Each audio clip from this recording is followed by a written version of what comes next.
Who are you? Call me Sonnet. You have the same power as Canon. Sonnet. So, you're the goddess of the iridescent moon? Oh, goodness. You recognize me? Well then, what's your name? Columbina. Columbina Hyposelenia. Hyposelenia? What a lovely name. Did you choose it yourself? It was a joint effort between me and my friends. Friends? You mean your friends in the heavens? Huh? Oh, sorry. You must be exhausted. I apologize. Hang in there. Let me introduce you to my older sisters. Do you mean the other two moon goddesses? Arya and Canon? Wow, you sure know a lot. Hey, does that mean that our story goes on into the future? Oh, I guess that wasn't the best question to ask. It's alright. We were prepared for that possibility. You could say we were too prepared. I can't even remember how long my sisters and I have been here by this point. When did you get here? How long has it been? I can't say for sure, but it feels like it's been forever. I see. Are you feeling alright? You look a little unwell. I can hold out a while longer.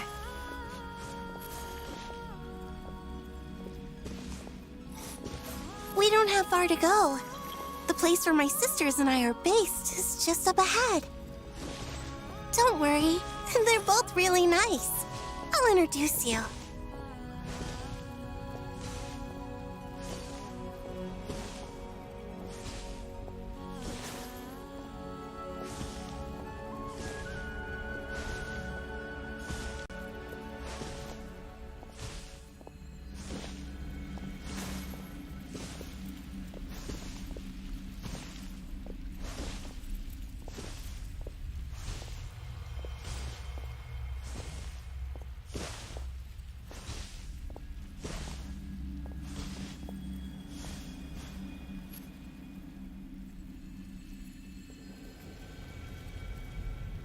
Sisters! I'm back!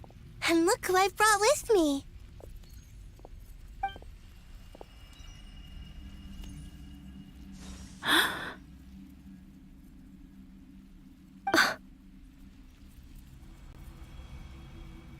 It's our lovely little sister, born in the far future. The pleasure is all mine.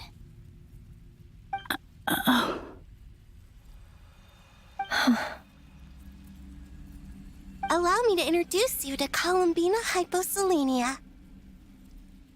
This is Arya, the goddess of the eternal moon. And this is Canon, goddess of the frost moon.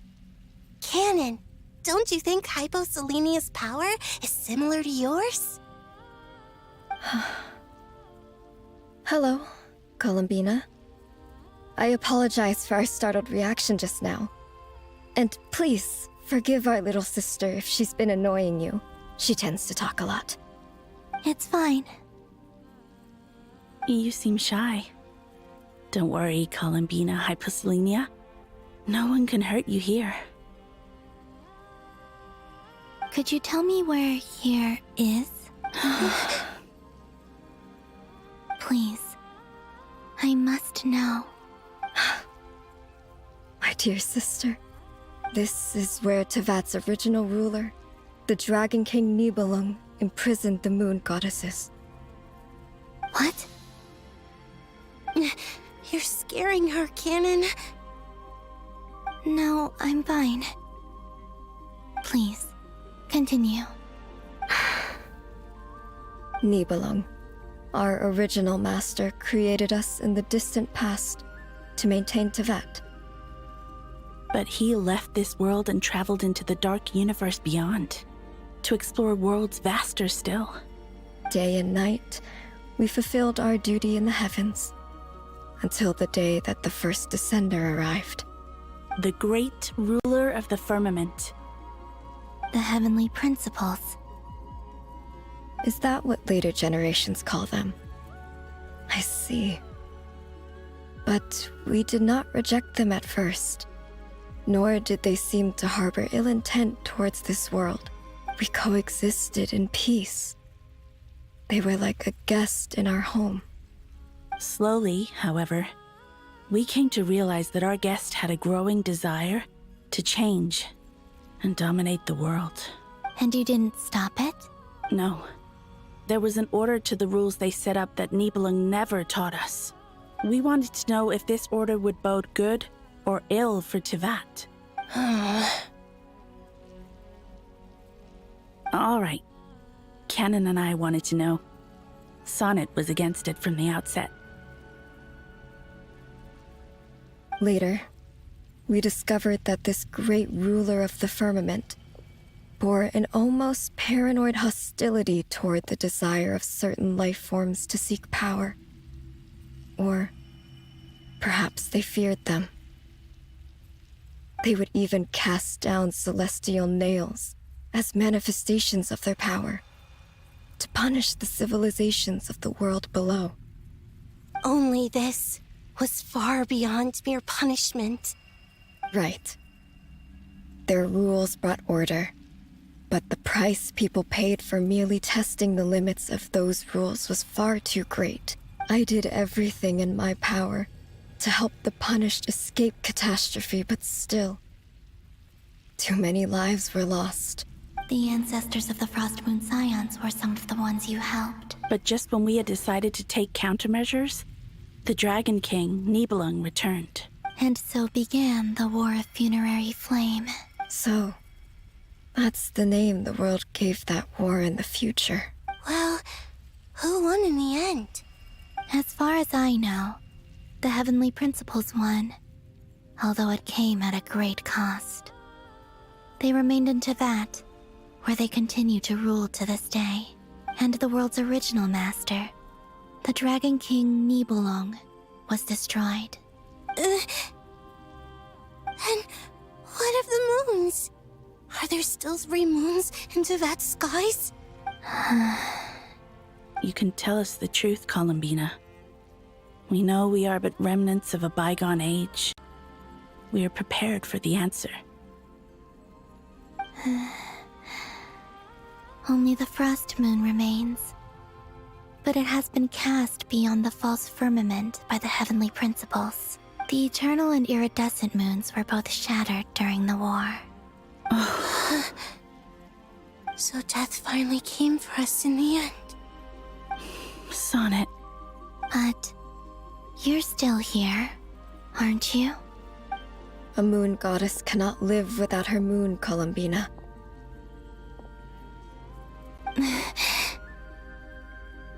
She's right. That's why I began to disappear. Because the Frost Moon is cut off by the false sky. How much worse it would have been if it were outright destroyed. Our souls may endure within this lunar palace, but if our moons are destroyed, Then we shall disappear the moment we depart from it. I'm sorry. There's no need to apologize to us, dear sister. If anything, we owe the world an apology. If only we'd decided to act sooner, rather than arguing amongst ourselves. all the more reason not to spend this time in regret and repentance. Instead, we should focus our efforts on how we might help our future sister. Sorry? Don't you see, Columbina, your story is not yet over. Is that not why you are here?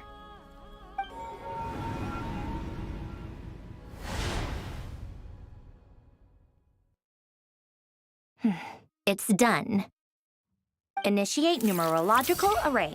Continue running primary process. Calculate the world's fate through extrapolation. And identify nodes of potential change. Secondary process, scan for moons. Still 4. The number of moon marrows hasn't changed. Wait, let me think. Is it possible that there's something I've been misunderstanding about the moons all along? Variables. Variables in the world. I know where potential variables within the world come from. So what about the moons? Are there any variables there? Like their life or death, for instance. What if being alive or dead makes no difference to a moon? But that's so strange. Even immortal gods can die. Why would the moons alone be... Wait! I've got it! If alive or dead is considered a variable, we might have had this wrong the whole time.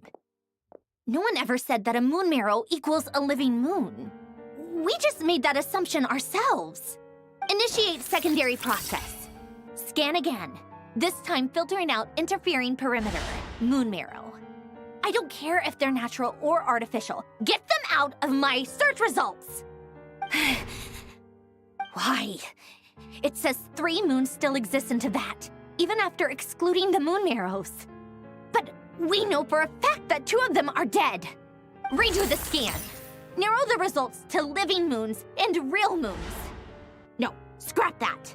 Narrow it down to moons that have lunar authority and remain alive. Why? Why is it still 3? What is this, Columbina? Has the world lied to us? Or are you the one pulling the wool over our eyes?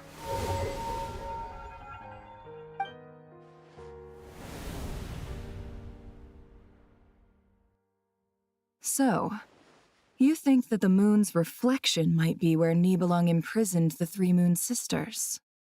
Yes, it would explain a lot, such as why that space would respond to a moon goddess's power, opening the moon gate at her command. It would also explain why Miss Columbina has been unable to leave, and why time flows in reverse there. In the messages she sent, Columbina promised us she'd find a way to return. But we have no way of knowing how, when, or where this might happen. The fact that she still has yet to reappear in this world indicates that returning from that place is no easy feat. We cannot afford to simply wait for her. So you're saying, if she could return by her own power alone, she would have done so long ago. Yes, she certainly wouldn't leave it to this late stage when it's so touch and go. I've been giving this some thought, and I've come to believe that Luana's harm might be an anchor that she left behind, as a sort of future waypoint. This could also explain why Luana's heart is always by the traveler's side. Sounds like a plausible theory. If that's the case, there must be some criteria we need to fulfill to allow Columbina to return to the present. The question is, what could they be? Hello? Listen up! This is extremely important!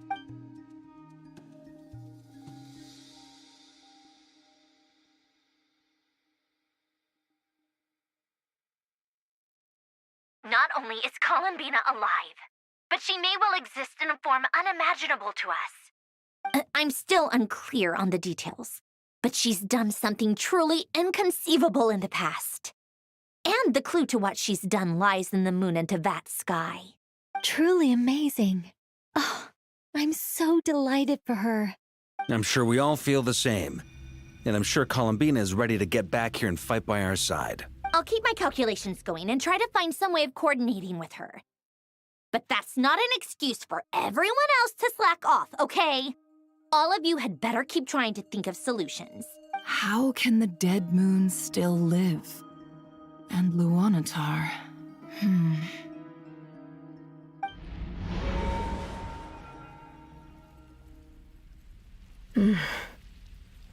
It's hard to believe that's what will happen in the distant future.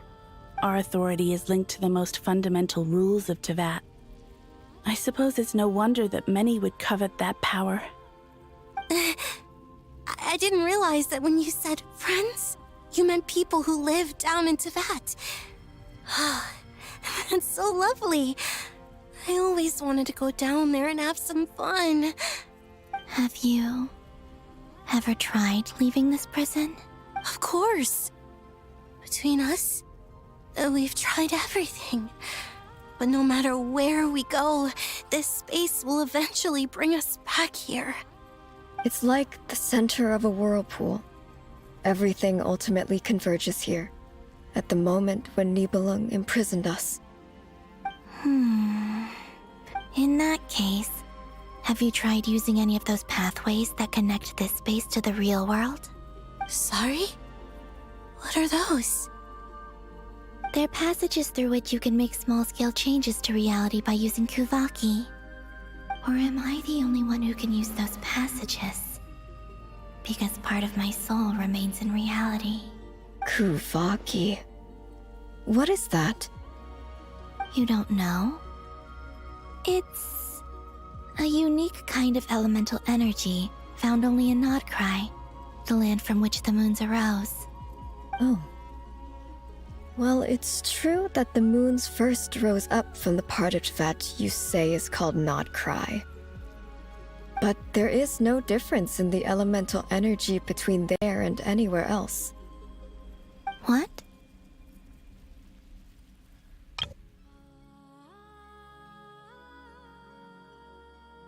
Could you show us some of this Kuvaki? Hyposelenia? Maybe if we see it, it'll make more sense. Okay.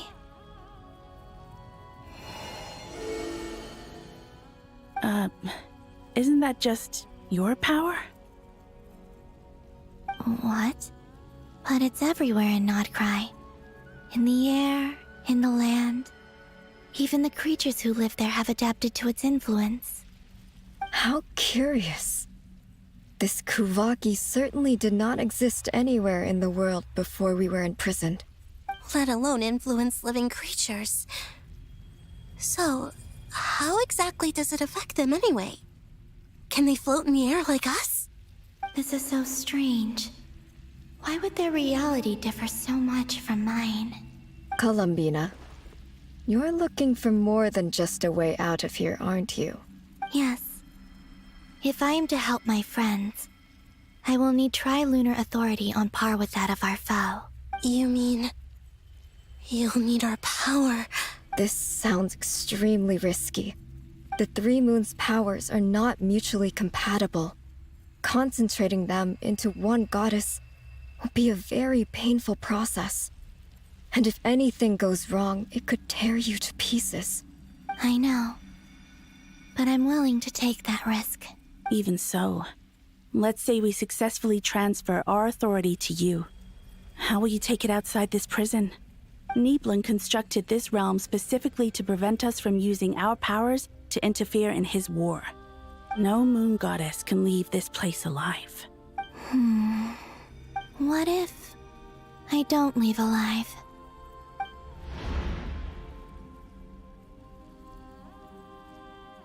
Where do we even start? How are we supposed to figure out what we're meant to do to help Columbina?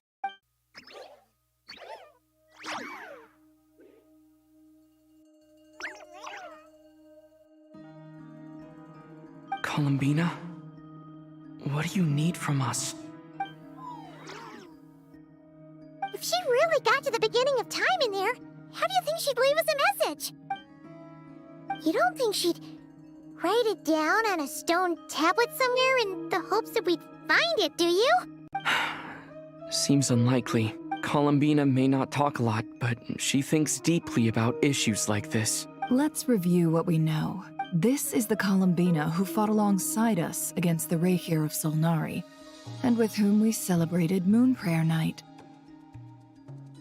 She knows our personalities, our ways of doing things, even our unique strengths and abilities. So, if she wanted to tell us something from a long, long time ago, what would she do? Oh.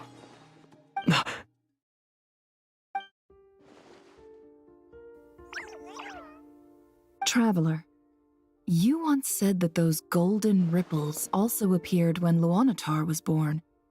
What if Columbina left Luanatar here, not just as an anchor to the real world, but for some other purpose?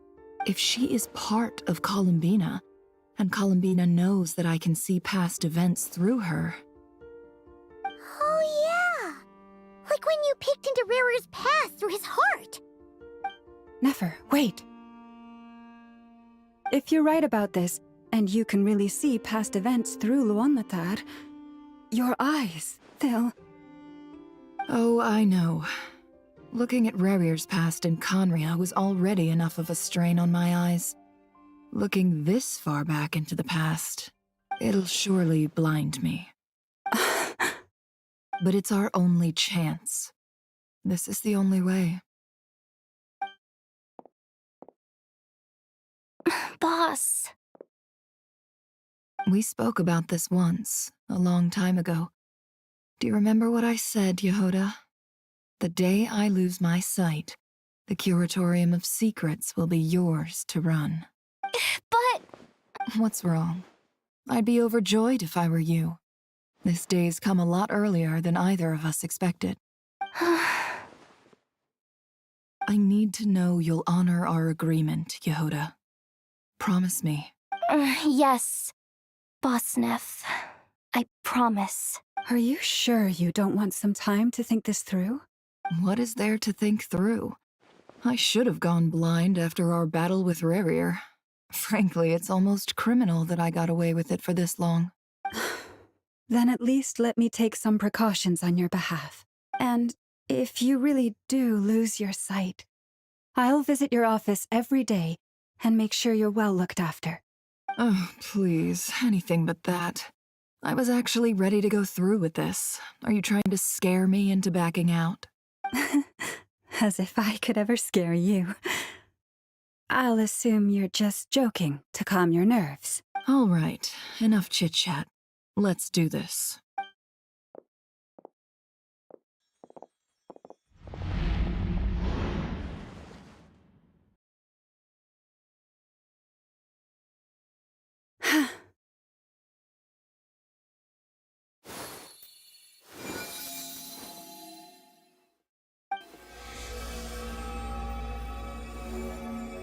All done. Good. Now give me some space. Come on then, little one. Show me what happened in the past.